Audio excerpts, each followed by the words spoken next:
Hello again.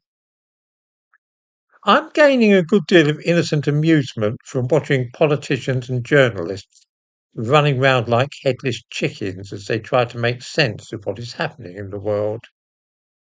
In retrospect, it seems that things were much easier to understand in the past.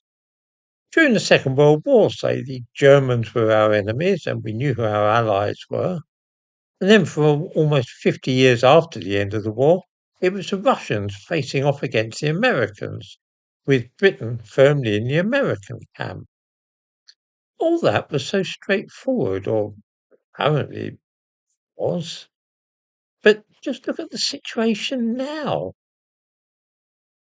A year ago, the Russians were definitely the baddies, the way that they were bullying poor Ukraine. The Americans were, of course, on our side. Now one day we get out of bed and suddenly find that America is threatening to take economic action against us, which could drive us into recession. Does this mean that it's the Americans rather than the Russians who are our enemy? Should we be against Israel because of the war there?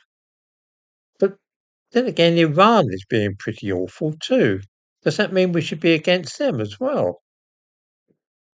Are we to be opposed to Russia, America, Israel, and Iran all at the same time? Do we have any friends in the world, countries who mean us well? The French, perhaps? The Germans? Should we go back into the common market? I love such times as these, when all our old certainties have been torn up and thrown to the four winds. I will freely confess that I am no more able to make sense of much of what is happening than the next man.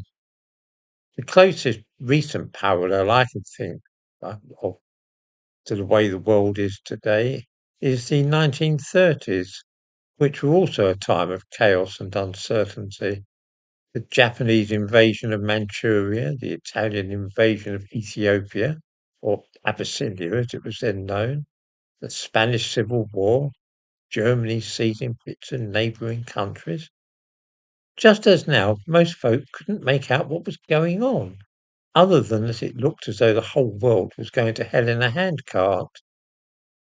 Then, as now, it was left-wingers who found it easiest to cope with the change because they always knew who was right and who wrong.